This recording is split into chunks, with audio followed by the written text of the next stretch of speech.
কবর হলো অন্ধকার বধির কারাগার, কবর হলো পোকা মাকড়ের ঘর, কবর হলো পরকালের প্রথম নম্বর মঞ্জিল।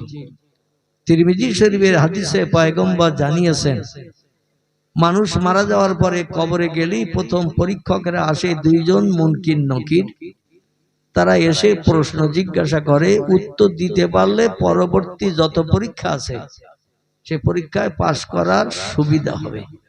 আর কবর পরীক্ষায় প্রথম পরীক্ষায় যদি কেউ ফেল করে, বাকি পরীক্ষাগুলো তার পক্ষে পাশ করা দুষ্কর হয়ে যাবে। এজন্য কবর পরীক্ষা আমাদের সকলকে পাশ করতে হবে। রাজি আছেন তো নাকি? তবে প্রশ্ন কি হবে, নবী অ্যাডভান্স ফাঁস করে দিয়েছেন যাতে আমার একটা উম্মত পরীক্ষায় ফেল না করে। নবী আমাদের যতটা আপন ভেবেছেন তার 100 গুণের 1 ভাগও আমরা নবী রেখে আপন ভাবতে পেরেছি? 100 ভাগের 1 ভাগ।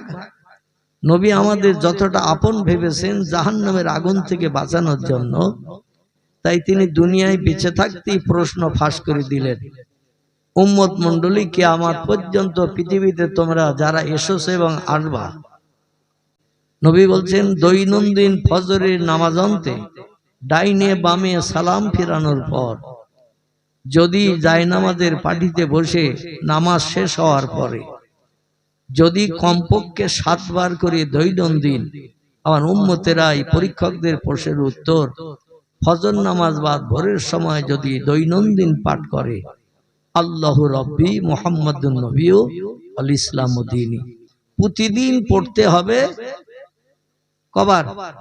7 বার। তাই তাদের কবর জেলখানায় যে উত্তর দিতে কষ্ট হবে। আর যারা ফজরের নামাজই নাই, আরে প্রশ্নের উত্তর জবানে কোনোদিন এসেছে কিনা আমার জানা নাই, তাদের পক্ষে উত্তর দেওয়া সম্ভব হবে তো বলে মনে হয়? কি হবে? তো সুফি ফতে আলী ঐশী রহমাতুল্লাহ আলাইহি বললেন, আমি আশা রাখি আল্লাহ আমার জমিনেই কবরস্থ করবেন। তো হুজুর আপনি কেন বললেন যে আপনি যেখানে মারা যাবেন কবরস্থ করতে হবে? তিনি বললেন, পয়গম্বর মুহাম্মদুর রাসূলুল্লাহ নিজের বিবি আয়েশার ঘরে দিবালোকেই তিনি ইন্তেকাল করেছিলেন। আর আয়েশার সঙ্গে কথাবার্তা বলে নিয়েছিলেন, আমি যদি মারা যাই আমার কবর কোথায় হবে? আয়েশা বলেছিল মক্কার জান্নাতুল মুআল্লায় খাদিজার পাশে হবে। নবী বললেন, আমি এখনো ওটা চিন্তা ভাবনা করি নাই। আয়েশা বললেন, তাহলে আপনার বাপ মা আছে মাকামে আওয়াহ, স্বামী স্ত্রী দুইজনে আপনার পিতামাতা কবরস্থই আছে, ওখানেই নিশ্চয়ই আপনি কবরস্থ হবে। রাসূল বললেন, বাপ মায়ের মাসে কবরস্থ হয়ে থাকবো কিয়ামত পর্যন্ত, ওটাও আমি এখনো ঠিক করি নাই। মাইশাতুল হুমায়রা বললেন, তাহলে ইয়া রাসূলুল্লাহ আপনি কোথায় কবরস্থ হতে চান আমাকে একটু বলুন। ভাই মদিনার জান্নাতুল বাকিতে আপনি কবরস্থ হবে, যে জান্নাতুল বাকি হলো আল্লাহর জান্নাতের টুকরো। নবী বললেন, তাও এখনো ঠিক করেনি। তাহলে মক্কার জান্নাতুল মুআল্লায় কবরস্থ হবেন, আপনি বলেছেন মক্কার জান্নাতুল মুআল্লা হলো জান্নাতের টুকরো, ওখানে আমার কোন উম্মত কবরস্থ হতে পারলে তার কবরে আযাব হবে না। জোরে বলুন সুবহানাল্লাহ। আল্লাহ নবী বললেন, আমি এর চিন্তা ভাবনাও এখনো নেইনি। আয়েশা বললেন, আজকের আপনি আমি যত উত্তর দেই আমার কোন উত্তরে আপনি রাজি হয়ে খুশি হয়ে বলবেন না যে ঠিক বলেছ। তো আমি আর প্রশ্ন বাড়াতে চাই না, উত্তর বাড়াইয়ে দিতে চাই না। আপনি কোথায় কবরস্থ হয়ে থাকবেন বলে চিন্তা নিয়েছেন জায়গাটার নাম বলেন। আল্লাহ নবী ডেকে বললেন, আয়েশা তোমার উরুর উপরে মাথা দিয়ে তোমার ঘরের ভিতরে মৃত্যু যন্ত্রণায় কষ্ট বোধ করছি। নবী বলেছেন, সাকারাতুল মাউতে হাক্কুন, মৃত্যুর যন্ত্রণা মৃত্যুর কষ্ট হলো সত্য। এ আয়েশা, আমি মুহাম্মদ সৃষ্টির সেরা ব্যক্তিত্ব হওয়া সত্ত্বেও আল্লাহ আমাকে যখন মরণের কষ্ট দিয়েছে, আমার কোন উম্মত মরণের কষ্ট থেকে নিষ্কৃতি পাবে না। প্রত্যেকটি উম্মতের নসিবে মরণের কষ্ট হবে, কারণ সাকারাতুল মাউতে হাক্কুন, মৃত্যুর যন্ত্রণা কষ্ট হলো সত্য। আমি যখন মৃত্যু যন্ত্রণায় কাতরতা বোধ করছি, কষ্ট পাচ্ছি, পিপাসায় গলা শুকিয়ে যাচ্ছে, চোখ দুটো লাল হয়ে যাচ্ছে। আয়েশা, প্রত্যেকটি উম্মতের মরণের কষ্ট হবে, আর এই মরণের কষ্টের সময় যদি কোনো ব্যক্তি কষ্টকে দূরে ঠেলে দিয়ে একটাবার জবানে পড়ে নিতে পারবে, মান মাতা মিন উম্মতি ওয়া হুয়া ইয়ালামু লা ইলাহা ইল্লাল্লাহ দাখালাল জান্নাহ, রাওয়াহু মুসলিম। ইমাম মুসলিম বিন হাজ্জাজ রাহমাতুল্লাহ আলাইহি ওনার লিখিত কিতাব সহিহ মুসলিম শরীফে লিখেছেন, যে লোকটির মরণের কষ্ট চলবে, মৃত্যুর জাকানদানি চলবে, ওই সময় যদি ঠোঁটের মাধ্যম দিয়ে জিভ নেড়ে একটা বার পড়তে পারে লা ইলাহা ইল্লাল্লাহ, এর পরে আর কিছু আছে না নাই? কিন্তু হাদিস শরীফে এসেছে এর পরেও কিছু বলতে হবে না, কারণ মরণের কষ্ট চলছে তোমার, টোটাল পুরো কলেমা তোমার পড়তে হবে না। যদি তুমি কষ্টের সময় একটু ঠোঁট নেড়ে জিভের মাধ্যম দিয়ে পড়তে পারো লা ইলাহা ইল্লাল্লাহ, এতটুকু যদি পড়তে পারো, পয়গম্বর বলছেন দাখালাল জান্নাহ, ওই লোকটি বেহেশতের অধিবাসী হয়ে যাবে। আল্লাহ আমাদের সকলকে যেন মরণের সময় যত কষ্ট দিন না কেন অন্তত কলেমা পড়ার তৌফিক আমাদের সকলকে যেন দান করেন। জোরে বলুন একটু আমিন। নবী বলেন, আয়েশা রে, আমি কোথায় কবরস্থ হব চিন্তা ভাবনা নিয়েছি, সেটি কি তোমার কাছে আজ প্রকাশ করব? আয়েশা বললেন, না আমি জাওজি, প্রাণের স্বামী গো, আপনি মক্কার জান্নাতুল মুআল্লায় কবরস্থ হবেন না। প্রাণ প্রিয়া বিবি 25 বছর যারে নিয়ে সংসার করেছে, তার কবরের পাশে কবরস্থ হবেন না। আপনার বাপ মা যেখানে কবরস্থে আছে মাকামে আবা, বাপ মায়ের পাশে কোন ছেলে কোন মেয়ে না কবরস্থ হতে চায়, আপনি সেখানেও যখন কবরস্থ হতে চান না, মদিনার জান্নাতুল বাকির কথা বললাম, আপনি যেটাকে জান্নাতের টুকরো বলেছেন, সেখানেও যখন কবরস্থ হতে চান না, মনের ভিতরে কি গোপন রহস্য আপনি লুকিয়ে রেখেছেন আমাকে জানান। নবী বলেন, আয়েশা রে, তোমার উরুর উপরে মাথা দিয়ে, পশ্চিম দিকে মাথা দিয়ে, উরুটাকে বালির বানিয়ে পূর্ব দিকে পা দিয়ে বর্তমান এখন শুয়ে আছি, পশ্চিম দিকে মাথা দিয়ে, পূর্ব দিকে পা দিয়ে, তোমার উরুটা লম্বা করে দিয়ে রেখেছো, ওটাই বালির বানিয়ে শুয়ে আছি। আয়েশা, মরণের পর তোমার ঘরের ভিতরে এইভাবেই যদি আমাকে কবরস্থ করো, আমি নবী মুহাম্মদ রাসূলুল্লাহ খুশিতে বাগবাগ হয়ে কিয়ামত পর্যন্ত থাকতে পারবো। একটু জোরে বলেন নারায়ে তাকবীর। আয়েশা বলছেন, ইয়া রাসূলুল্লাহ, আমি অধম নারী, আবু বকর সিদ্দিকের মেজ মেয়ে, আমার নাম আয়েশা, কোন জায়গায় কবরস্থ হতে নাচে, আমার ঘরের ভিতরে আপনি কবরস্থ হবেন, আর আপনি মৃত্যু যন্ত্রণায় কষ্ট পাচ্ছেন আমার উরুটারে বালির বানিয়ে।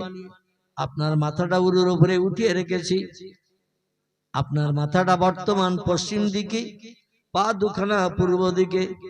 এইভাবে যদি আমার ঘরের ভিতরে কবরস্থ হতে চান, আমি অবশ্যই আপনাকে মরণের পরে অন্য কোন জায়গায় কবরস্থ হতে দেব না, আমার ঘরের ভিতরেই আপনাকে কবর দেব। আমার ভাইরা, একটুখানি যদি ঘুরিয়ে বলি 1-8 মিনিটের জন্য, সেটি হলো এই খিদিরপুর গ্রামে অধিকাংশ ব্যক্তি বিবাহিত আছেন না নাই? যুবক ছাড়া, বিয়ে করেনি যারা, এরা ছাড়া আর যত ব্যক্তি আমরা বিবাহিত আছি এই খিদিরপুর গ্রামে। আমি নেওরা হলে নেওরার নাম করতাম, কিন্তু নেওরার মেয়েরা তো এখানে আসেনি, এসেছে, এই জন্য ওরা তো শুনতে পাবে না। কবে এই মোবাইলের মাধ্যম দিয়ে আবার শুনবে ইউটিউবারদের কাছ থেকে, সেদিন একটু মুসকে মুসকে হাসবে। যে কথাটা আমি বলতে চাচ্ছি, এই খিদিরপুর গ্রামের কোন স্বামী বিশ্ব নবীর শেষ সুন্নত আদায়ের জন্য যদি বলে নবী যেখানে ইন্তেকাল করেছেন ঘরের ভিতরে সেখানেই কবরস্থ হয়েছেন, আমরা নবীর সুন্নত আদায় করতে কে কে চাই একটু হাত তুলে দেখান। শীতের রাত যদিও, একটু হাত তুলে দেখান, ফেরেশতারা একটু ফটোগ্রাফ করে নিক। নারায়ে তাকবীর, নারায়ে তাকবীর। হাত নামান। বাড়ির মেয়েদের যদি বলা হয় ও প্রাণের বিবি, জীবন সঙ্গিনী, সহধর্মিনী, আল্লাহ নবীর জীবনের শেষ সুন্নত আমি একটু আদায় করে নিয়ে কবরে যেতে চাই। কারণ রাসূল বলেছেন, মান তামাসসাকা বিসুন্নতি ইনদা ফাসাদে উম্মতি ফালাহু আজরু মিআতা শহীদেন। জোরে বলুন একটু আল্লাহু আকবার। নবী বলছেন, আখিরি জামানায়, শেষ যুগে মানুষ যখন আমার সুন্নতের পায়রবি করবে না, আমার জীবন আদর্শ মেনে চলবে না,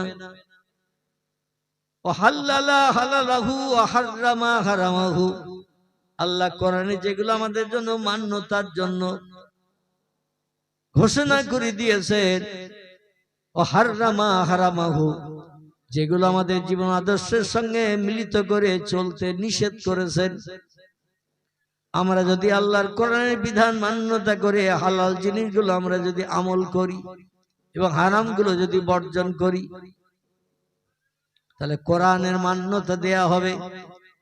আর কোরআনের মান্যতা দিলে এটা হবে আমলে সালেহা, ভালো কাজ। কোরআনের মান্যতা যদি দেই, মদের গ্লাসে হাত না দেই, সুদের টাকা স্পর্শ যদি না করি, মিথ্যা কথা যদি না বলি, কারো মাল না বলে যদি চুরি করি, কোন ব্যক্তির অর্থ আত্মসাৎ করে নেই, কোন ব্যক্তির প্রাণনাশ করে বিবি বাচ্চারে বিধবা এতিম যদি বানাই, এই কাজগুলো ভালো না খারাপ? এই কাজগুলো, আচ্ছা আপনারা এই কাজ করতেছেন, আমি কি বলতেছি এটা, এগুলো ভালো না খারাপ জিজ্ঞাসা করছি। এই কাজগুলো হলো খারাপ। এই খারাপ কাজগুলো যদি পরিত্যাগ করে ভালো কাজগুলো করি, মুয়াজ্জিন আযান দিয়েছে মসজিদে, এখানেও একটা মসজিদ হচ্ছে নাকি আমার ভাইরা? অধিকাংশ মসজিদ এখন মাইক লাগানো হয়েছে। যখন মাইক ছিল না, দুটো দশটা বাড়ির ওধারার মুয়াজ্জিনের আযান যেত না। এখন মাইক হওয়ার কারণে এই মসজিদের আওয়াজ ও মসজিদে যে ঠুলুঠুলি খাচ্ছে, ঠিক কি না? এই মসজিদের আওয়াজ ওই মসজিদে ঠুলুঠুলি খাচ্ছে, ও মসজিদের আওয়াজ এই মসজিদে আসে। আলহামদুলিল্লাহ, ভালো কাজ, তবে বিরোধিতামূলক নয়। দলবাজি, পার্টিবাজি, গোত্রে গোত্রে ফাসাদ করে মসজিদ বানানোটা, এটা হলো শরীয়তের জেরার। ও মসজিদে নামাজ হবে না। এই জন্য যে মসজিদে নামাজ পড়েন মুসল্লিরা, ওই মসজিদের কর্তৃপক্ষ যারা, তাদের কাছ থেকে অনুমতি নিলে ভালো হয়। যে আমাদের আসতে অনেক দূর, বর্ষাকালে কাদা কেচড় চটকাতে হয়, ছাতা খুঁজে পাই না, ভিজে ভিজে আসতে হয়। আমরা অনেক দূর মসজিদ, এই জন্য এই মসজিদে যদি এখানে একটা নতুন মসজিদ বানাই, তোমরা মতামত দিলে ভালো। শরীয়তের পথে এসেছে পুরানো মুসল্লি যারা পুরনো মসজিদে নামাজ পড়বে, ওদের জন্য নতুন মসজিদ বৈধ নয়। নতুন মুসল্লি যারা, তারা যদি মসজিদ বানায়, সেখানে কিন্তু মসজিদে নতুন মুসল্লিরা নামাজ পড়বে, পুরনোরা পড়তে পারবে না। এটা হলো শরীয়তের মসলা।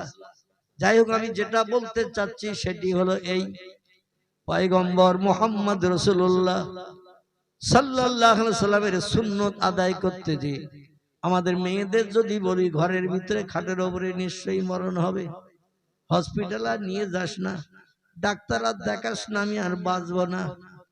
বাড়ির ছেলেরা বা আপন জনেরা বললো, আব্বা যখন বলছে আর হসপিটালে নিয়ে যাস না, নার্সিংহোমে ভর্তি করিস না, তো টানা হেঁচড়া করে আর কষ্ট দিয়ে দরকার নাই, ঘরে খাটে মরণ হয়, সুস্থ ভাবে হোক। আচ্ছা, মরণটাকে সুস্থ ভাবে হয়? সাকারাতুল মউতে হাক্কুন, মরণ যখন হয় তখন সুস্থ ভাবে হয় না, কষ্টের মাধ্যমে হয়। কিছু মানুষের মরণ হঠাৎ হচ্ছে, আমরা দেখি ওরই ভিতরে কষ্ট নিহিত আছে। যে ব্যক্তি মরে সেই জানে নটা ধানের চাল কটা। আমরা চোখে দেখি ভালো মরণ, কিন্তু আল্লাহ নবী বলছেন মরণ কোনোদিন সুস্থ ভাবে হবে না, মরণ হবে কষ্টের মাধ্যম দিয়ে। এটা পয়গম্বরের কথা। আমাদের মেয়েদের যদি ডেকে বলা হয় নবী বিবির ঘরে মৃত্যুবরণ করেছেন, বিবির ঘরেই কবরস্থ হয়েছেন, আমরা নবীর জীবনের শেষ সুন্নত আদায় করব। ঘরে যদি খাটের উপরে মরি, আমার ওই খাটের তলায় গর্ত করে কবর দিস। আচ্ছা, খিদিরপুর এই পাড়া, পশ্চিম পাড়া বা মিরিদা পাড়া বা আরো যত গোত্র আছে, কোন বাড়ির মেয়ে কি রাজি হবে বলে মনে হয়? নবী সুন্নত আদায় করব আপনি বা আমি, যদি বলা হয় মরে যায় যদি খাটের তলে আমারে কবর দিস, স্ত্রী বলে আমি থাকবো কোথায়? বলে তুই খাটের উপরে থাকবি, আমি থাকবো তলায়। বলে সে নাই হলো, কিন্তু রাত 1:30টার সময় যদি একবার মুমিনার মা বলে ডেকে ওঠো, রাতের গভীরে ঘরে আর কেউ থাকে না, কোন পুরুষকেও জায়গা দিই না, বাচ্চাদের নিয়ে বুকের ভিতরে জড়িয়ে থাকি, আর 1:30টার সময় তোমার কণ্ঠের আওয়াজ অবিকল একই রকম, মুমিনার মা আমেনার মা বলে যদি ডাকো, আর ওই 1:30টার সময় ঘরে যদি কোনো পুরুষ না থাকে, এমনি মেয়েরা ভীত, বলবে হার্ট অ্যাটাক করে তো মরে যাব, বরং নবী সুন্নত আদায় করতে তোমারে দেব না, তুমি একবার মরিয়ে দেখো কোথায় কবর দেব আমি ঠিক করে রেখেছি। অনেক মেয়ে বলবে না, বলে কোথায় দিবি বল? বল পুকুর পাড়ের ওই যে উঁচু ঢিবি আছে, পুকুরে গোসল করতে নামলে উঁচু ঢিবির ওধারে কি আছে দেখতে পাওয়া যায় না, ওই ঢিবির ওই বাড়ে তোমারে কবর দেব। কবরের উপর একটা খেজুর গাছের আগা যদি পুঁতে দেওয়া হয়, তাও যেন নজরে দেখতে না পাই, কারণ খেজুরের পাতা দেখলো আমার ভয় লাগবে গোসল করতে। যে মাইশাতুল হুমায়রা রাদিয়াল্লাহু আনহা পয়গম্বর মুহাম্মদ রাসূলুল্লাহকে কবরস্থ করার পর প্রতিদিন ওই ঘরের ভিতরে থাকতেন, তার কোনোদিন ভয় লাগেনি। একটু জোরে বলেন। স্বামী স্ত্রী মহব্বত প্রেম ভালোবাসা যত গাঢ়তর হবে, কোনদিন এদের স্বামী ঘরে কবরস্থ হোক বা বারান্দায় হোক, যেখানেই হোক, তারা কোনদিন ভয় পাবে না, বরং জীবদ্দশায় যেমন প্রেম মহব্বত ভালোবাসা মরণের পর আরো মহব্বত প্রেম ভালোবাসা বেশি বেশি তৈরি হবে। জোরে বলুন একটু আমিন। আমরা হলাম মিশে মায়ার মানুষ, যতদিন বেশি আছি ততদিন মহব্বত প্রেম ভালোবাসা, আর মারা গেলে সব ভালোবাসা উজাড় হয়ে চলে যায়, আর নাম নিশানা গন্ধ আমাদের ভিতরে কিছুই থাকে না। একটু চিল্লাই বলুন নাউজুবিল্লাহ। আল্লাহর পাক কালাম কোরআন বলছেন, ওয়াকানা ওয়াদান হাক্কান আলাইনা নাসরুল মুমিনিন। খুব ভালো করে শুনুন এবার। আল্লাহ বলছেন, আমি আমার কোরআনে যত ওয়াদা অঙ্গীকার করেছি, হাক্কান আলাইনা, আমার সমস্ত ওয়াদা হলো সত্য, অঙ্গীকার হলো সত্য। তবে সত্য ওয়াদা অঙ্গীকার বাস্তবে রূপ দান করি তাদের জন্য নাসরুল মুমিনিন, যারা ইমানদার মুমিন খোদা ভক্ত হবে, আল্লাহ বিশ্বাসী যারা হবে, পরকাল বিশ্বাসী যারা হবে, মান আমানা বিল্লাহ, আমারে না দেখে যারা স্রষ্টা বলে মেনে নেবে, ওয়াল ইয়াউমিল আখিরে, পরকালকে না দেখে যারা বিশ্বাস করে নেবে। পরকাল বলে একটা লম্বা জিন্দেগি আছে, সেখানে দুই ধরনের জায়গা আছে। একটা জায়গা হলো শান্তির জায়গা, যার আরবি নাম হলো জান্নাত, ফার্সি নাম হলো বেহেশত, বাংলা নাম হলো স্বর্গ। এই স্বর্গ বলে একটা জায়গা আছে, শান্তির জায়গা, আর একটা জায়গার নাম হলো নরক, আরবিতে যারে জাহান্নাম বলা হয়েছে। আমার ভাইরা, এই দুটি জিনিস মানুষ দুনিয়ায় বেঁচে থাকতে চোখে দেখতে পাবে না, জান্নাতও দেখতে পাবে না, জাহান্নামও দেখতে পাবে না, আল্লাহকে দেখতে পাবে না। না দেখা কারণে, না দেখার পরেও যারা বিশ্বাস করবে স্রষ্টা বলে একজন আছে, পরকাল বলে একটা লম্বা জিন্দেগি আছে, যেখানে মরণ কোনোদিন নাই, লা ইয়ামুতু ওয়ালা ইউখরিজ ফিহা, মরণ সেখানে কোনোদিন হবে না। কোন ব্যক্তিকে জান্নাতের ভিতর থেকে বাইরে বার করে আনা হবে না। যুগ যুগ যুগ যুগ যুগ যুগ ধরে, কোটি কোটি কোটি কোটি বছর ধরে সুখ ভোগ করবে তারা সেখানে। জোরে বলুন একটু আমিন। আল্লাহ বললেন এই দুটি জিনিস না থেকে বিশ্বাস করতে হবে। তারপরে 3 নম্বরে আল্লাহ বলছেন ওয়া আমিলা সালেহান, আর পরকালে জাহান্নামের ভয়ে ভীত সন্ত্রস্ত হয়ে জান্নাত পাওয়ার আশায় একটু আমলে সালেহা ভালো ভালো কাজগুলো তোমরা করবে। মুয়াজ্জিন আযান দিলে মসজিদে সব কাজ ফেলে রেখে চলে যাবে। রমজান মাস আসলে সারাদিন না খেয়ে দাঁতে দড়ি দিয়ে থাকবে। সকাল সন্ধ্যা দুবেলা আমার আসমানি লাউহে মাহফুজের সংরক্ষিত মিষ্টি মধুর ভাষা যার নাম হলো আল কোরআন, কোরআন তোমরা তেলাওয়াত করবে। কারণ কোরআনের ভিতরে যত কথা লিপিবদ্ধ আছে যালিকাল কিতাবুল লা রাইবা ফি, কোরআনের শুরু থেকে নিয়ে শেষ পর্যন্ত 114টি চ্যাপ্টার, সূরা 6666টি সেন্টেন্স বাক্য আয়াত, 3,44,740টি হরফ বর্ণমালা অক্ষর দিয়ে কোরআনকে আল্লাহ পাক 1450 বছর আগে কোড অফ কমপ্লিট করে মানুষের কল্যাণের জন্য গাইড বুক করে জীবন বিধান করে পাঠিয়েছেন। আল্লাহ নবী বলছেন ফালা আলাইকা, আর কোন জিনিসের প্রয়োজন তোমাদের হবে না, মা ফাতাকা মেনহু, ওই কোরআনকে যদি তোমরা বিশ্বাস করে জীবনের সঙ্গে প্রতিফলিত করো, ও হাল্লালা হালালাহু, আল্লাহ যেটা বৈধ ঘোষণা করেছেন সেটা জীবনের সঙ্গে প্রতিফলিত করো, ও হাররামা হারামাহু, আল্লাহ যে কাজগুলো নিষেধ করেছেন তা থেকে দূরে সরে থাকো। এই কাজগুলো যদি তোমরা করতে পারো আমলে সালেহা স্বরূপ, আল্লাহ বলছেন ফালাহুম আজরুহুম ইনদা রাব্বিহিম ফালা খাউফুন আলাইহিম ওয়ালা হুম ইয়াহজানুন। জোরে বলুন একটু আল্লাহু আকবার।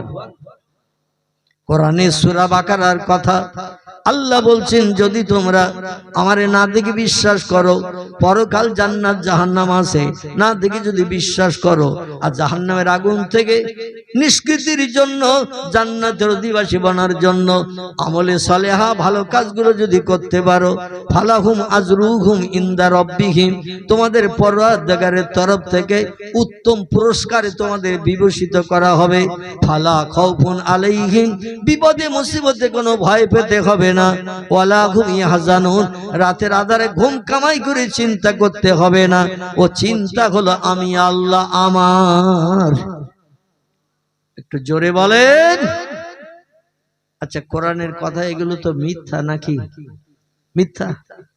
আসুন একটা ছোট্ট তথ্য আপনাদের কাছে দেব। আল্লাহ পাক রব্বুল আলামিন কোরআন পাকের কথাগুলো যে সত্য বর্ণনা করেছেন, কোরআন আল্লাহ বলছেন তুলিজুল লাইলা ফিন নাহার ওয়া তুলিজুন নাহারা ফিল লাইল, আমি রাতের পরে দিন করি, দিনের পরে রাত করি। ওয়া তুখরিজুল হাইয়া মিনাল মাইয়াতি ওয়া তুখরিজুল মাইয়াতা মিনাল হাইয়ে, এতটুকু বলবো, আর সামনে এগিয়ে যাব না। আল্লাহ বলছেন মরা লোকটারেও আমি জিন্দা করি, আবার জিন্দারে আমি মারি। কোরআনের কথা সত্য না মিথ্যা? দুনিয়ায় যত নামি দামি জ্ঞানী মানুষ আছে খুব ভালো করে শুনবেন, বিজ্ঞান, দর্শন, ইঞ্জিনিয়ার, ডাক্তার, মাস্টার, ভূতত্ত্ববিদ, ঐতিহাসিক, সাহিত্যিক, ভৌগোলিক, যত ধরনের নামি দামি জ্ঞানী মানুষ আছে, তাদের যদি একটু ডাক দেন মা মরে গেছে 3 ঘন্টা, ক ঘন্টা? 3 ঘন্টা মা মারা গেছে, নামি দামি FRCS London first class first gold medallist, স্বর্ণ পদক প্রাপ্ত, ব্রিটেন থেকে পাশ করে এসেছে, ইংল্যান্ড থেকে, এই ডাক্তারকে ডাকেন, 3 ঘন্টা মা মারা গেছে। আপনি তো নামি দামি ডাক্তার, ব্রিটেনের অক্সফোর্ড বিশ্ববিদ্যালয় থেকে পড়াশোনা করেছেন, এমবিবিএস, এফআরসিএস, লন্ডন ডিগ্রি অর্জন করেছেন, সোনার পদক পেয়েছেন, ফার্স্ট ক্লাস ফার্স্ট হওয়ার কারণে। আপনার মতো বেশি নাম্বার কেউ পেতে পারেনি, এই জন্য সোনার মেডেল, সোনার পদক আপনারা দিয়েছে। যেমন আল্লামা রুহুল আমিন রহমাতুল্লাহকে ইংরেজ সরকার 5 বার মতান্তরে সবার সোনার পদক দিয়েছিলেন। কবার? 5 বার মতান্তরে সবার। হায়ার নাম্বার পাওয়ার কারণে কলকাতা আলিয়া মাদ্রাসার বয়স কম বেশি 230 বছর হয়েছে। ক বছর? 230 বছর কলকাতা আলিয়া মাদ্রাসার বয়স। এই 230 বছরের ভিতরে এখনো পর্যন্ত আল্লামা রুহুল আমিনের সমান নাম্বার কেউ এখনো পর্যন্ত পেতে পারেননি। তিনি এখনো বিরল হয়ে ইতিহাসে নাম লিপিবদ্ধ করে রেখেছেন।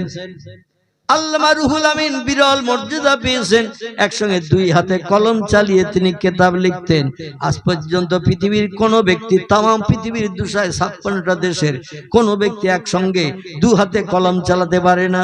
অনেকে বাম হাতে লেখে ডান হাতে লিখতে পারে না, অনেকে ডান হাতে লেখে বাম হাতে লিখতে পারে না, কিন্তু একসঙ্গে দুই হাতে কলম চালানো পৃথিবীতে কোন ব্যক্তির জীবনে নজির নাই। এটা আল্লামা রুহুল আমিনের নজির ছিল। অল্প দিনের ভিতরে বিশ্বকবি রবীন্দ্রনাথ ঠাকুরকে হার মানিয়েছেন, কথাশিল্পী শরৎচন্দ্রকে হার মানিয়েছেন, সাহিত্য সম্রাট বঙ্কিমচন্দ্রকে হার মানিয়েছেন।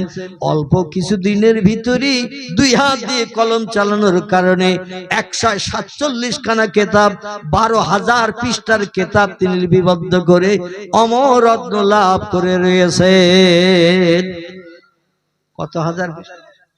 আর একটু জোরে বলেন না রে তাকবীর। আমাদের ঘরের পাশে তিনি কবরস্থ হয়ে আছেন। তার লিখিত পুস্তকের পৃষ্ঠা হলো 12,000। কত হাজার? 12,000 পৃষ্ঠার কেতাব লিখেছেন। 117 খানা কেতাব তিনি নিজেই প্রেসে ছাপিয়ে সমাজের মানুষের ঘরে ঘরে পৌঁছে দিয়েছিলেন। পরবর্তীতে তার পোতা সাহেবজাদা, বিশেষ করে আলহাজ মাওলানা শরফুল আমিন সাহেব, বাকি যেগুলো ছিল 117 থেকে 147, বাকি যেগুলো ছিল তিনি সেগুলো ছাপিয়ে দিয়ে প্রত্যেক মানুষের ঘরে পৌঁছে দিয়েছেন। আল্লামা রুহুল আমিন রাহমাতুল্লাহ আলাইহি কত বড় ওলি ব্যক্তি ছিলেন। কোরআন হাদিসের জ্ঞান অর্জন করার কারণে তিনি বলেছিলেন, আমি রুহুল আমিন, আমার লেখা কেতাব যদি কোনো ব্যক্তির ঘরে থাকে, আমি রুহুল আমিন তার ঘরে থাকবো। আমার লেখা কিতাব যদি কোনো ব্যক্তি ঘরে রাখে, তাহলে আমি রুহুল আমিন আমাকেও তার ঘরের ভিতরে বেঁধে রাখলো। আহা আমার ভাইরা, কোরআন যে চিরসত্য। পৃথিবীর যত নামি দামি মানুষ কোরআনের বিরুদ্ধে মন্তব্য করুক না কেন, কিয়ামত পর্যন্ত কোরআনের রক্ষণাবেক্ষণ করবেন কে? আল্লাহ বলছেন, ও দুনিয়ার মানুষ তোমরা শোনো, ওয়া ইন্না লাহু লাহাফিজুন, আমার কোরআন আমার বাণী আর কিয়ামত পর্যন্ত সংরক্ষণ করে রাখবো আমি। আমার কোরআনের দায়িত্ব কারো নিতে হবে না। কোরআন পৃথিবীতে থাকবে কি না থাকবে অন্য ধর্মগ্রন্থের মতো এই চিন্তা কারো ঘুম কামাই করে করতে হবে না। কোরআন আমার বাণী, লৌহে মাহফুজের সংরক্ষিত মিষ্টি মধুর ভাষা, আর ওই ভাষার হেফাজতের দায়িত্ব আমি নিয়েই পৃথিবীতে পাঠিয়েছি। কোনো বেঈমানের বাবার ক্ষমতা হবে না আমার কোরআন পৃথিবী থেকে মিলিয়ে মাঠ করা। জোরে বলুন একটু সুবহানাল্লাহ। তার কারণ হলো পৃথিবীতে বর্তমান 4,500 উপরে ধর্মাবলম্বীর বসবাস। 4,500 উপরে ধর্মাবলম্বীর বসবাস। প্রত্যেকটি ধর্মাবলম্বীদের ধর্মীয় কিতাব পুস্তক আছে না নাই? প্রত্যেকটি ধর্মাবলম্বীদের ধর্মীয় কিতাব পুস্তক আছে। কালের করাল গতিতে প্রত্যেকটি ধর্মাবলম্বীদের অতীতের ধর্মগ্রন্থ বর্তমানে আর নাই। সব ধর্মগ্রন্থ রূপ পরিবর্তন করেছে, আগে যা ছিল তা নাই। এখনো পর্যন্ত আমার কোরআনের ভিতরে একটা অক্ষর কি কেউ বাড়িয়েছে? একটা অক্ষর কি কেউ কেটেছে?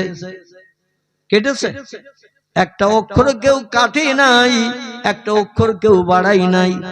যা আল্লাহ পাঠিয়েছিলেন তাই এখনো আছে, আর কিয়ামত পর্যন্ত এই জন্য থাকবে। এই রকম মাদ্রাসা পৃথিবীতে হাজার হাজার, বাংলাদেশে শুধু 3 লক্ষের উপরে এই কোরআনী তালিমের মাদ্রাসা আছে। লক্ষ বলা 3 লক্ষের উপরে এই কোরআনের হাফিজি কোরআনী মাদ্রাসা রয়েছে। শুধু বাংলাদেশ নয়, আমাদের ভারতেও আছে, পাকিস্তানও আছে, ইরাকে, ইরানে, কুয়েতে, জর্ডান, পারস্য, তুরস্ক, যত মুসলিম দেশ আছে। এছাড়া বিধর্মীদের দেশও যেখানে যেখানে যেখানে আছে, সেখানে যদি মুসলমানেরা বাস করে তাহলে সেখানেও মাদ্রাসা আছে না নাই? আর এই মাদ্রাসায় কোরআনের হাফেজ বানানো হয়। পৃথিবীতে কোন জায়গায় ভিন ধর্মাবলম্বীদের কোন ধর্মীয় পুস্তক পড়ার জন্য কোন মাদ্রাসা মক্তব নাই। তারা দেখে দেখে পড়ে। যত ধর্মাবলম্বী আছে তাদের ধর্মগ্রন্থ দেখে দেখে পড়ে। আর আমাদের কোরআন ছেলেদের সিনায় মেয়েদের সিনায় জমা করে দেয়া হয়।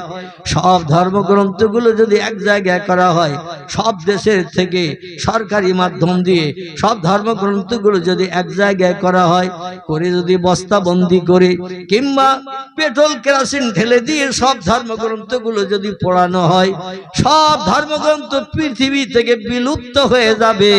কিন্তু আমাদের কোরআন কি পৃথিবী থেকে সব বাড়িতে বাড়ি থেকে কালেকশন করে নিয়ে আগুন ধরিয়ে যদি পড়ানো হয়, আমাদের কোরআন তারপরে থাকবে না চলে যাবে?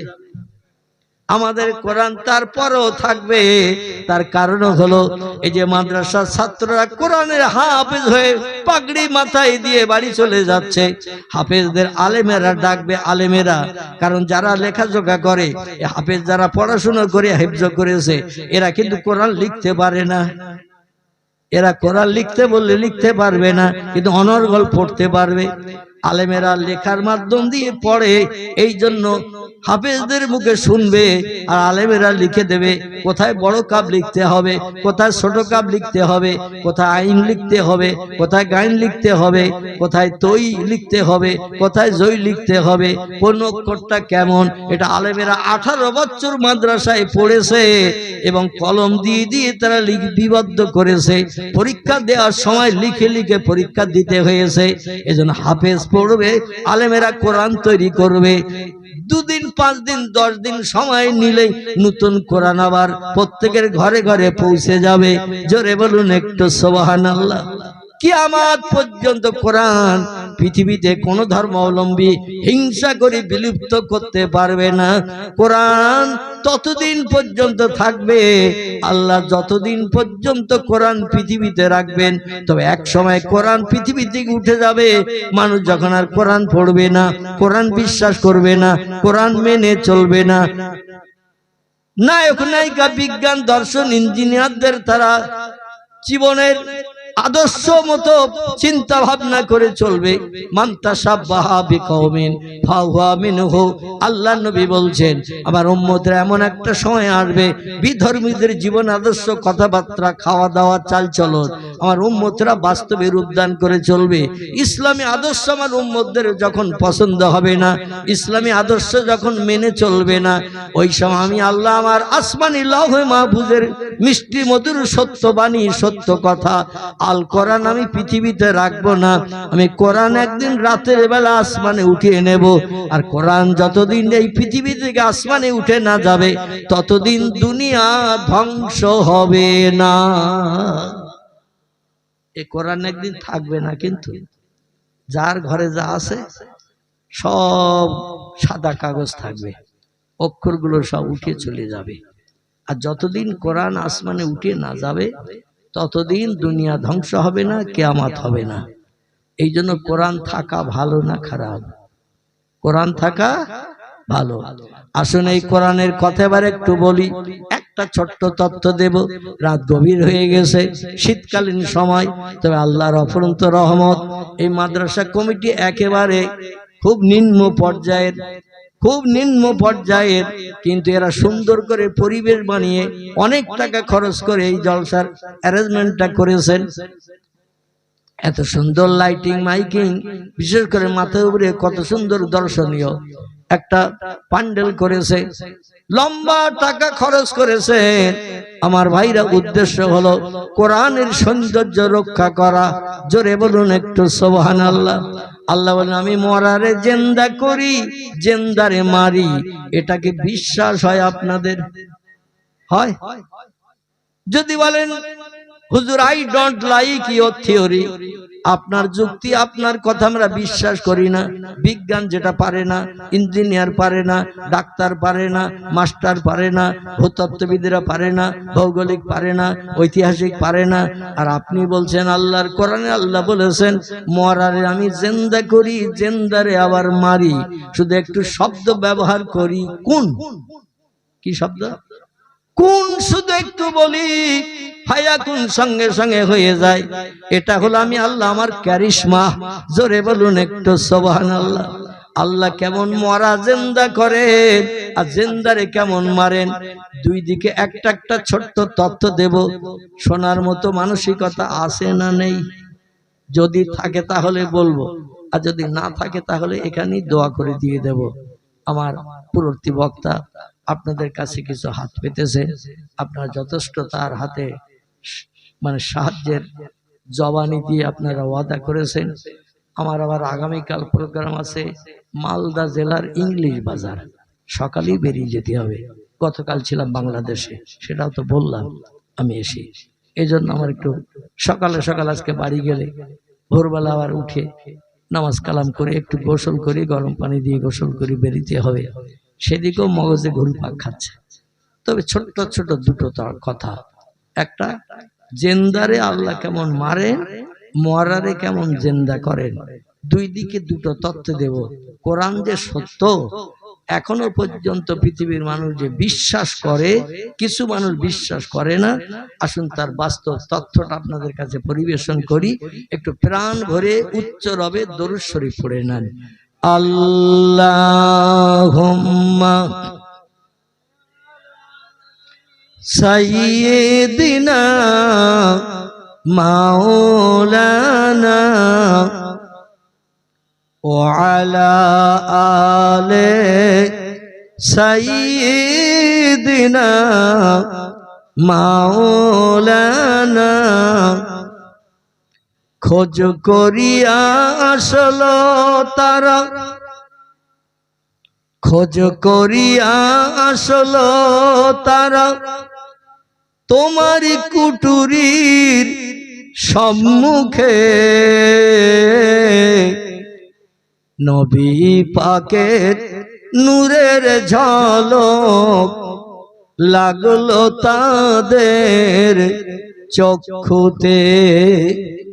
যে নূরের ওই ঝলক লেগে, যে নূরের ওই ঝলক লেগে চোখ ঝলসে গেল, সেই নবীর ওই মোহাব্বতে দরুদ মোমিন পড়ো। আল্লাহুম্মা, গলা ছেড়ে মোহাব্বতে যেমন আওয়াজ দিয়ে পড়বেন তেমন বক্তব্য হবে ইনশাআল্লাহ। ও আলা আলে সাইয়্যিদিনা।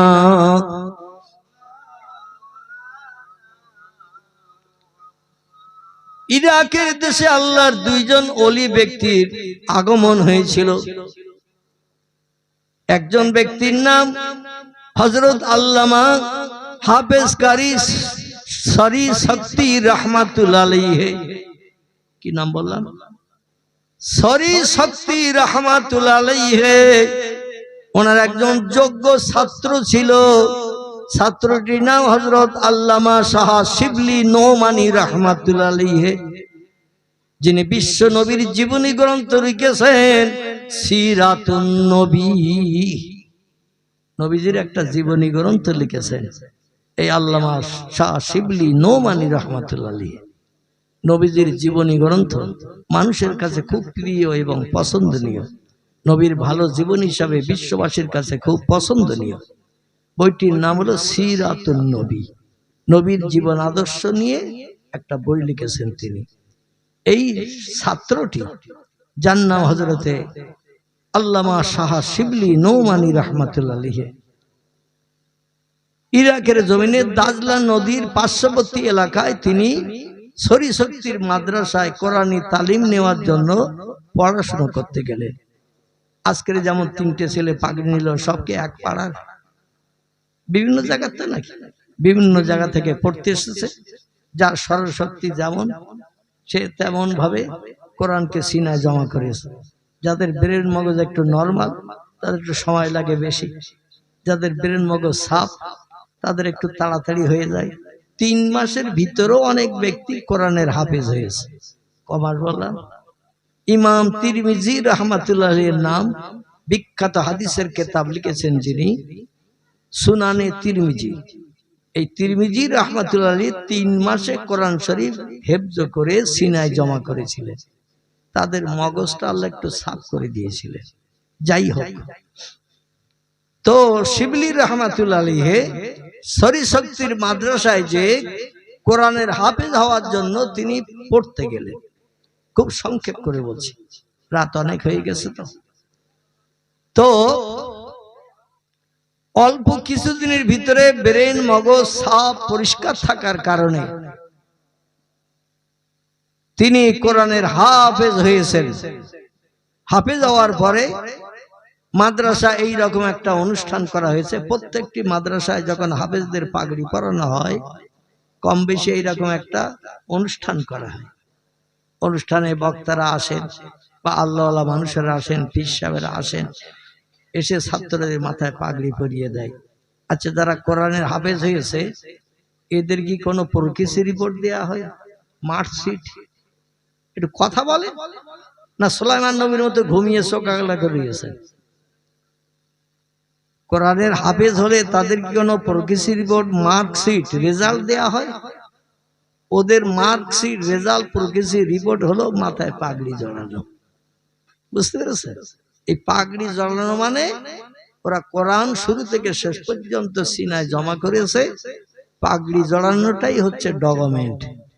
এই জন্য ছেলেরা এই পাগড়িটা খুব সযত্নে রেখে দেয়, কারণ এটাই তার হাফেজ হওয়ার ডকুমেন্ট।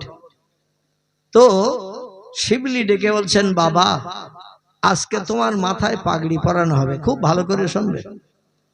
হযরতে শরীশক্তি রহমাতুল্লাহ আলাইহি শিবলিকে ডেকে বলছেন, বাবা তুমি কোরআন সিনায় জমা করেছো, আমার সামনে না দেখে তুমি শুরু থেকে শেষ পর্যন্ত পড়া দিয়েছো। তোমার যে সিনায় কোরআন জমা হয়ে গেছে আমি তার বাস্তব ডকুমেন্ট। এজন্য তোমার মাথায় আজকের পাগড়ি পরিয়ে দেওয়া হবে। মাদ্রাসা কমিটি এলাকার মানুষ তারা আসবে, দেখবে আমার মাদ্রাসা থেকে এবছর কটা ছেলে হাফেজ হয়ে মাথায় পাগড়ি বেঁধে চলে যাচ্ছে। তো বাবা, এ ছেলেরা তোমরা যারা আজকের পাগড়ি পরবে আজকের এই মজলিসের জলসায়, আমি তোমাদের গোটা কয়েক উপদেশ দেব। বাবা চলে যাবো তো বাড়ি, কারণ আমার এখানে আর পড়ার কিচ্ছু নাই। আমার এখানে পড়ার নিয়ম নীতি ছিল কোরআন শুরু থেকে শেষ পর্যন্ত পাঠ করা এবং সিনায় জমা করা। এরপরে যদি বাড়তি শিক্ষা করতে চাও, বাড়তি জ্ঞান অর্জন করতে গেলে অন্য জায়গায় ভর্তি হতে হবে। প্রাইমারি স্কুলে কি বিএ পর্যন্ত পড়ানো হয়? প্রাইমারি স্কুলে, মাধ্যমিক স্কুলে কি এমএ পড়ানো হয়? হয় না। এক এক জায়গায় এক একটা ক্লাস শেষ আছে। তিনি বললেন, তোমরা আরো যদি ভালো কোরআন হাদিসের জ্ঞান অর্জন করতে চাও, অন্য জায়গায় মাদ্রাসায় যেখানে অনেক শিক্ষক ছাত্রদের পড়ায়, বিভিন্ন সাবজেক্ট নিয়ে পড়ায়, এক একটা শিক্ষক 45 মিনিট 40 মিনিট করে, এইভাবে সারা বছর পড়ে পরীক্ষা দিয়ে পাশ করতে হবে, পরের ক্লাসে প্রমোশন পাবে। তবে আমি গোটাকে উপদেশ তোমাদের দিয়ে ছেড়ে দেবো বাবা পাগড়ি পরিয়ে। ছাত্রেরা বললেন, মা সালাকা ইয়া আইয়ুহাল সাতিজ, আমাদের ওস্তাদ হুজুর গো, আপনি পাগড়ি পরিয়ে বিদায় দেবেন। এই মাদ্রাসা আমরা আর পড়তে আসবো না, কারণ আমাদের যা পড়ার সব পড়া হয়ে গেছে। এই জন্য পাগড়ি পরিয়ে বিদায় দেবেন, আমরা চলে যাব বাড়ি। কিন্তু কি উপদেশ দিতে চান হুজুর বলুন, আমরা এক মনে শুনবো। শিবলি রহমাতুল্লাহ আলাইহি বললেন, বাবা খুব ভালো করে শুনবেন, এ মাদ্রাসার ছাত্ররা তোমরাও একটু শুনে নাও। বাবা হযরতে শরীশক্তি ডেকে বলছেন, বাবারা আমি যে কটা উপদেশ তোমাদের দেব, উপদেশ কটা মন দিয়ে শোনো। প্রথম উপদেশ হলো, আমার এখান থেকে পাগড়ি পরে বাড়ি যাওয়ার পরে দৈনন্দিন তোমাদের 100 পারা করে কোরআন প্রতিদিন পড়তে হবে। কবারা? 100 পারা করে প্রতিদিন কোরআন পড়তে হবে। তো প্রতিদিন 100 পারা করে পড়লে কোরআন খতম হবে কদিনে? কদিন? আলহামদুলিল্লাহ, তাহলে এখনো ঘুমাননি আপনারা। 5 দিনে কোরআন খতম হয়ে যাবে। এইভাবে পড়া যদি চালু রাখতে পারো, কবরে যাওয়া পর্যন্ত কোরআন সিনায় নিয়ে কবরে যেতে পারবে। আর কবরে যদি কোরআন সিনায় নিয়ে যাও, কবরের বাবার ক্ষমতা হবে না কিয়ামত পর্যন্ত তোমাদের লাশের একটা পশমের গায়ে কামড় দেয়া, মাটি তোমাদের খাবে না। যেমন কবরে রাখা হবে তেমন অবস্থায় আল্লাহ তোমাদের কবরে রাখবেন। আল্লাহর বাণী কোরআন সিনায় জমা করে রাখার জন্য। এ বাবা নম্বরের উপদেশ হলো প্রতিদিন 5 ওয়াক্ত নামাজ যেন ছাড়বে না। নামাজটা হলো আল্লাহর সঙ্গে সম্পর্ক গাঢ় তৈরি করার জন্য 1 নম্বরের পন্থা। আফজালুল ইবাদাতিস সালাহ। আল্লাহ নবী হাদিস শরীফে জানিয়েছেন, আল্লাহকে রাজি করার জন্য যত ইবাদত আছে, ইবাদতের ভিতরে সেরা ইবাদতের নাম হলো নামাজ। কি নাম? নামাজ। এ বাবারা, প্রাপ্ত বয়স্ক তোমরা যারা হয়েছো, যারা হও নাই, যতদিন পৃথিবীতে হায়াতে বেঁচে থাকবে, প্রতি বছর রমজানের 1 মাস রোজা যেন কেউ কাজা করবে না, রোজা যেন নষ্ট করবে না। ছাত্ররা শুনলো, কেউ বা প্রাপ্তবয়স্ক, কেউ বা এখনো প্রাপ্তবয়স্ক হয়নি। শরীয়তের বিধান 12 বছর বয়স হয়ে গেলে ছেলেরা প্রাপ্তবয়স্ক হয়। আর মেয়েদের প্রাপ্তবয়স্ক হলো যেখান থেকে মেয়েদের প্রতি মাসে মাসে রোগটা শুরু হয়। আরবিতে যারে হায়েজ বলে, ইংরেজিতে যারে মেন্স বলে, বাংলায় যারে ঋতুকাল বলা হয়। মেয়েরা যখন থেকে প্রতি মাসে মাসে 3-4 দিন নাপাকি হয়, এই নাপাকি হওয়া থেকে তারা প্রাপ্তা বয়স্কা, এখান থেকে তারা সাবালিকা। জোরে বলুন একটু আমিন। এ বাবারা, আরেকটি উপদেশ আমি তোমাদের দিচ্ছি। আল্লাহ কোরআনে কোট করেছেন, কোরআনের 4th পারায়, ওয়াবুদুল্লাহ ওয়ালা তুশরিকু বিহি শাইয়্যা ওয়াবিল ওয়ালিদাইনি ইহসানা। জোরে বলুন একটু আল্লাহু আকবার। আল্লাহ কোরআনে কোট করে দিয়েছেন, আমার দুনিয়ায় বসবাস করবে তোমরা, আমার নেয়ামত খাবে তোমরা, আমাদের অনুদান সুন্দরী বিবি বাচ্চা নিয়ে সংসার জীবনে সুখ ভোগ করবে তোমরা, আমার জমিনে ঘর বেঁধে বর্ষার পানির হাত থেকে বাঁচবে তোমরা, শীতকালে শীততাপ থেকে নিষ্কৃতি পাবে, ঘরের দরজা জানলা লাগিয়ে ঘর বানানোর কারণে। যেখানে ঘর বানাবে ও জমিন হলো আমি আল্লাহ আমার। এজন্য আমার ইবাদত যেন কোনোদিন ভুলো না, আমার ইবাদত যেন কোনোদিন ছেড়ো না। নবী বলেন, সব থেকে উত্তম ইবাদতের নাম হলো নামাজ। এটা শাহ শরীশক্তি রাহমাতুল্লাহ আলাইহি ছাত্রদের বললেন, বললেন 5 নম্বরের কথা হলো বাবারা, আল্লাহ নিজের ইবাদতের কথা বলার পরেই বললেন, অবিল ওয়ালিদাইনি ইহসানা। তোমাদের বাপ মায়ের সঙ্গে ব্যবহার ভালো রাখবে, বাপ মায়ের সঙ্গে যেন দুর্ব্যবহার করবে না। আমার থেকে তুমি বেশি বোঝো, কথা বলো না।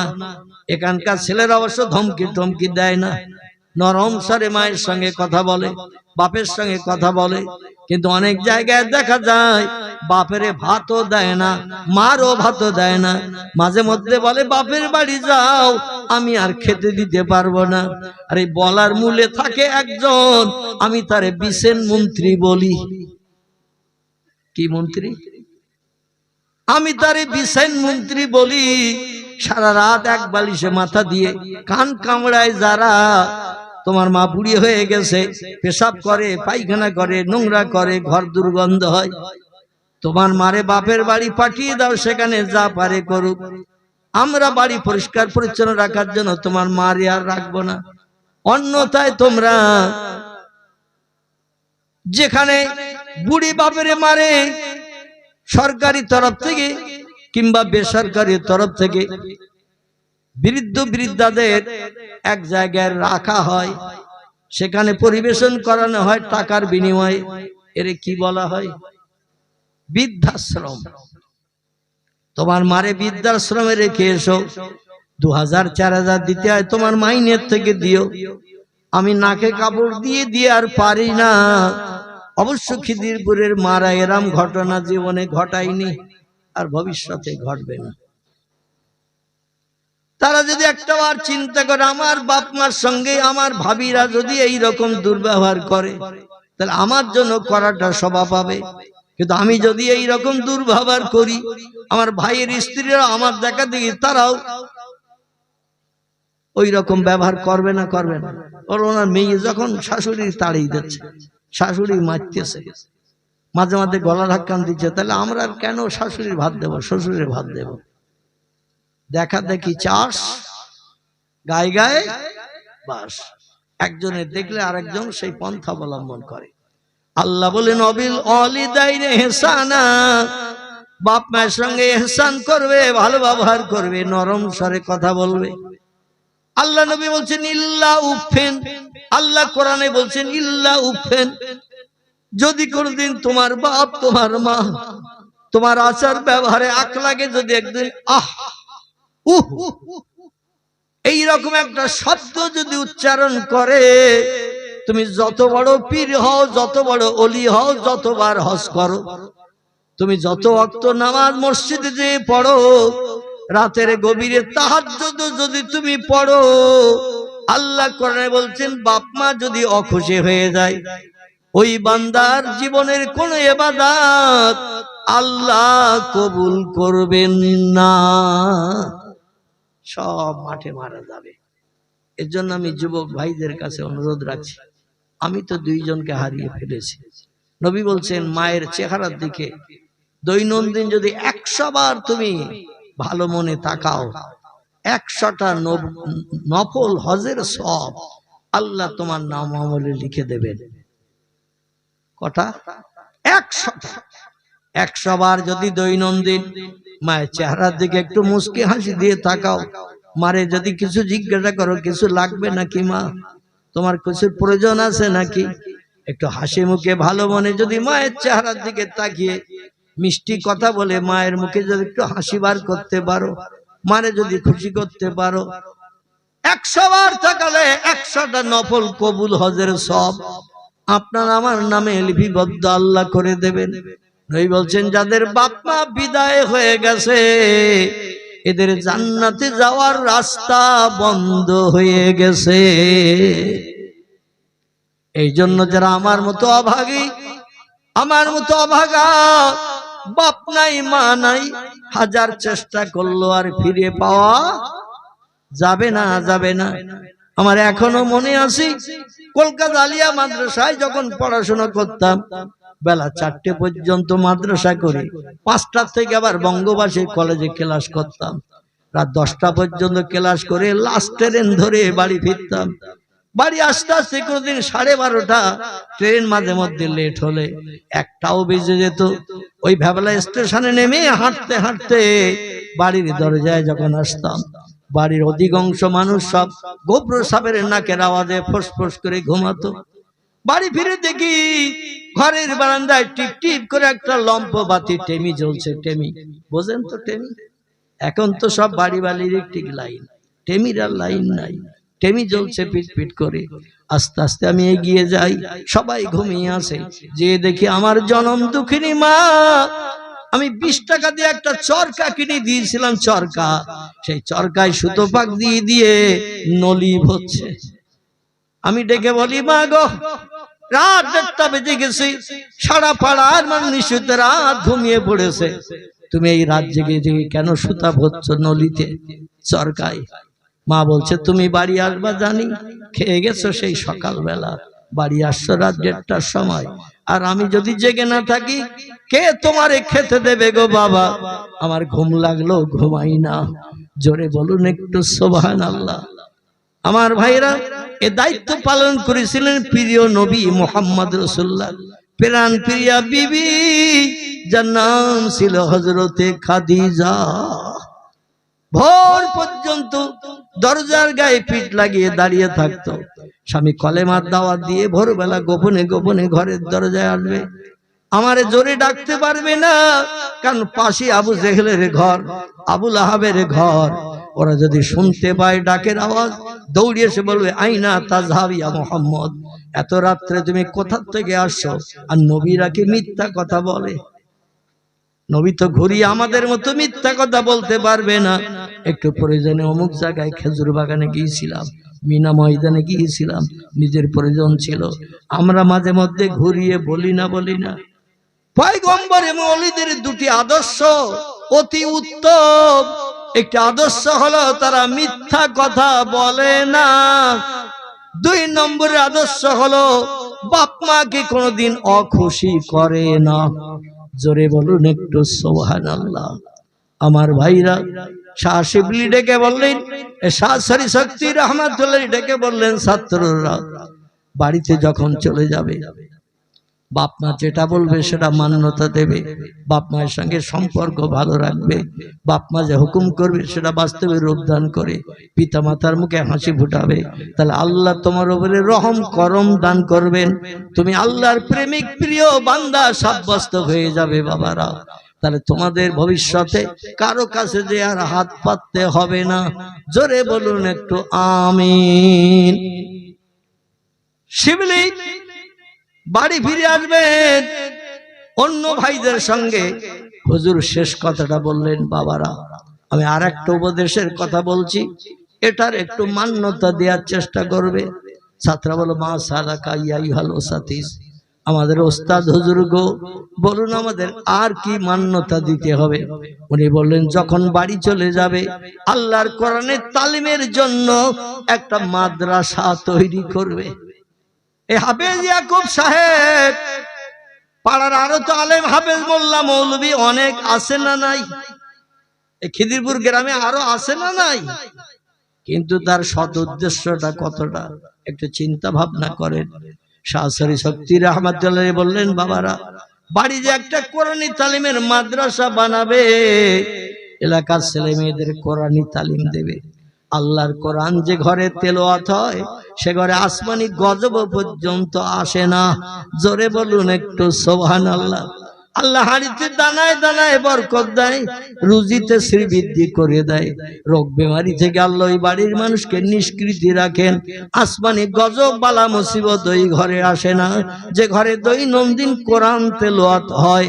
জোরে বলুন একটু সুবহানাল্লাহ। শিবলি উপদেশ কটা শুনেনি, বাড়ি ফিরে আসলেন, কিন্তু ঘটনা হলো তার বাবা দুনিয়ায় বেঁচে নাই।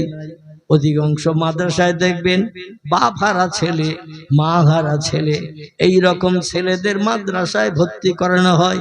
কারণ স্কুল কলেজে পড়াতে গেলে টাকা পয়সা খরচ হবে। যিনি অভিভাবক দুনিয়া থেকে বিদায় হয়ে গেছে, বই কিনে দেবে কে, জামা কাপড় কিনে দেবে কে, পরীক্ষার ফিস দেবে কে? দেওয়ার তো কেউ নাই। পরের বাড়িতে ঝিয়ের কাজ করে কোন রকমে দুটো খাবার পায়, তাই নিয়ে বাড়ি চলে আসে।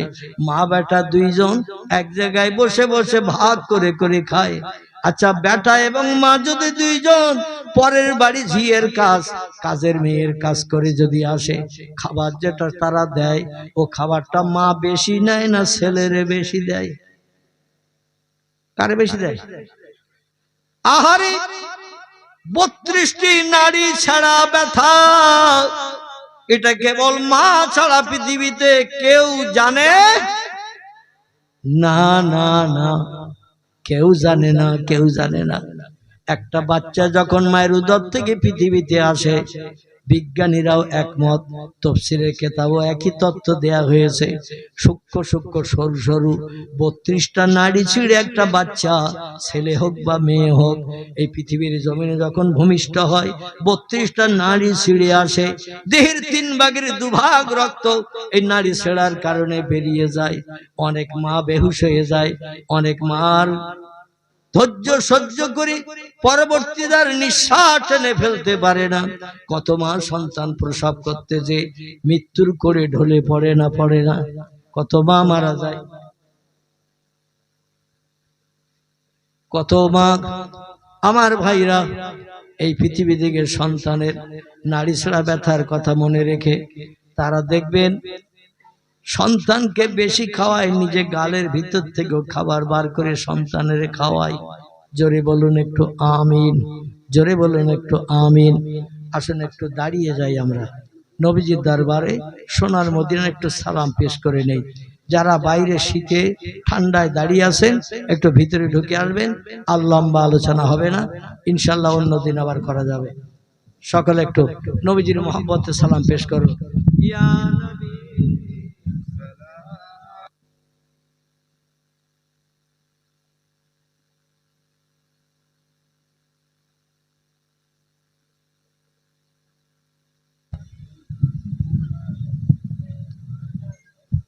বক্তারা বক্তৃতা করলে গা গরম হয়, আর শ্রোতারা বসে বসে শুনলে কিন্তু হিমালয় পাহাড় হয়ে যায়। এই জন্য আমি এত সময় আপনাদের জোরে আওয়াজ দিয়ে কথা বলতে বলি নাই, আর বললেও আপনারা আমার কথার মর্যাদা তেমন দিতে পারেন নাই। তো নবীর মহব্বতে আওয়াজ কি একটু বেশি করে তোলা যাবে না? ভোর 4টের মতো আওয়াজ দিয়ে নবীর শানে দরুদ পড়বে। সালাম একটু মহব্বতের সঙ্গে উচ্চ রবে পড়ুন। ইয়া নবী সালাম,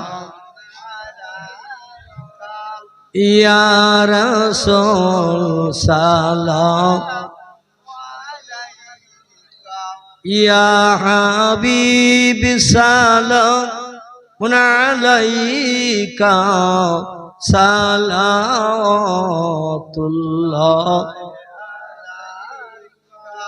बागे इब्राहिम के गुलहिन मालाए जिसके बुलबुल आप है जाते तवक्कुल सलावत।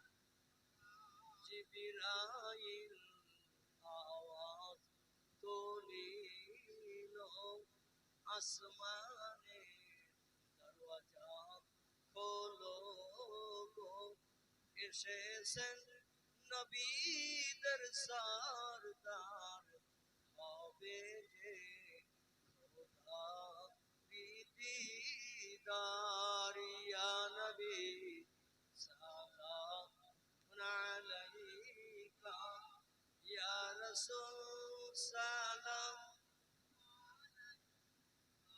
ইয়া হাবিব সালাম সালাতুল্লাহ আলাইকা। সকলের সামনে গিয়ে এসে বসেন, সকলে একটু সামনে গিয়ে এসে বসেন।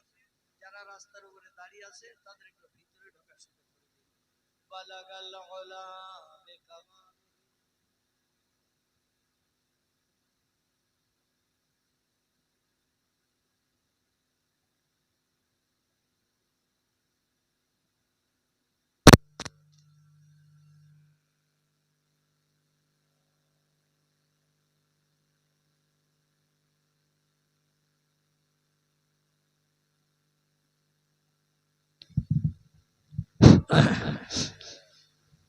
আরবের বুকে মক্কার পরে মামিনার যেথায় ঘর, খোদার করুণা কাউসার হয়ে ঝরছে বারংবার। বালাগাল উলা বেকামালিহি কাশাফাত দুজা বেজামালিহি হাসনাত জামিউ খিসালিহি सल्लु अलैहि व आलिहि। अल्लाहु अकबर।